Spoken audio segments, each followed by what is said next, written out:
Salut à tous, le journal du foot de ce samedi 15 février. Les supporters de Manchester City se réveillent sonnés par la décision annoncée vendredi soir. L'UEFA a décidé de bannir les Citizens de toute compétition européenne pour les 2 prochaines saisons. City a été sanctionné pour avoir surévalué ses contrats de sponsoring et enfreint les règles du fair play financier. C'est un véritable séisme sur le foot européen et pour le club mancunien qui risque de perdre très gros. Quel avenir pour Pep Guardiola? Les stars du club voudront-elles rester sans jouer la Ligue des Champions? Sanctionné par ailleurs d'une amende de 30 millions d'euros, Manchester City va faire appel et compte sur le tribunal arbitral du sport pour invalider cette sanction. Le sursaut du Borussia Dortmund avant la réception du Paris Saint-Germain mardi soir. Le club de la Ruhr a écrasé Francfort 4-0 vendredi soir dans le cadre de la 22e journée de Bundesliga. Un succès qui permet au BVB de refaire le plein de confiance après une période délicate. Dortmund reste en course pour le titre en Allemagne où le championnat est très serré en tête. On a pu avoir une nouvelle fois un aperçu de l'ambiance de folie qui attend le PSG mardi pour le 8e de finale aller de Ligue des Champions. Le célèbre mur jaune a de nouveau offert une ambiance des grands soirs avec des tifos magnifiques.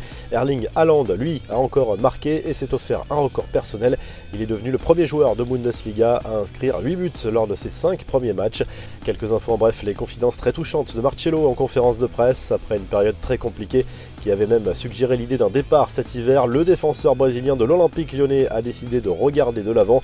Il se dit apaisé et prêt à pardonner les incidents avec les supporters. Qui sait si nous ne fêterons pas un titre ensemble dans quelques semaines, a notamment lâché Marcelo.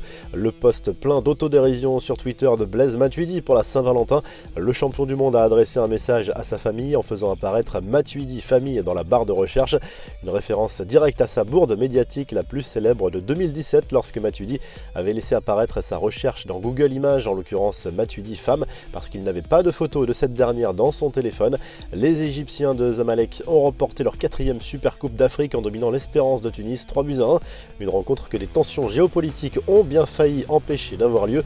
La revue de presse, le journal Équipe fait sa une sur le déplacement du PSG à Amiens ce samedi. Dernière répétition générale pour le club parisien avant le 8e de finale aller de Ligue des Champions à Dortmund. Le PSG sera privé de plusieurs cadres préservés pour l'occasion comme Neymar et Mbappé. En Espagne, le journal Sport se concentre sur la rencontre entre le Barça et Retafe. Match une nouvelle fois capital dans la course au titre pour le club Blaugrana qui a l'occasion de mettre la pression sur le Real Madrid qui accueillera le Celta Vigo dimanche à Bernabéu. Marca a choisi de faire sa une sur le séisme provoqué par l'exclusion de Manchester City de toute compétition européenne par l'UEFA et pour 2 ans. En Italie, la Gazette dello Sport partage sa une entre cette grosse sanction contre City et ses conséquences potentielles sur l'avenir de Pep Guardiola et le plan de la Juventus Turin pour faire revenir Paul Pogba l'été prochain. Une opération à 150 millions d'euros avec un possible échange avec Adrien Rabiot ou Aaron Ramsey. Vous retrouvez l'actu foot sur topmercato.com, l'appli Top Mercato et à très vite pour un nouveau journal du foot.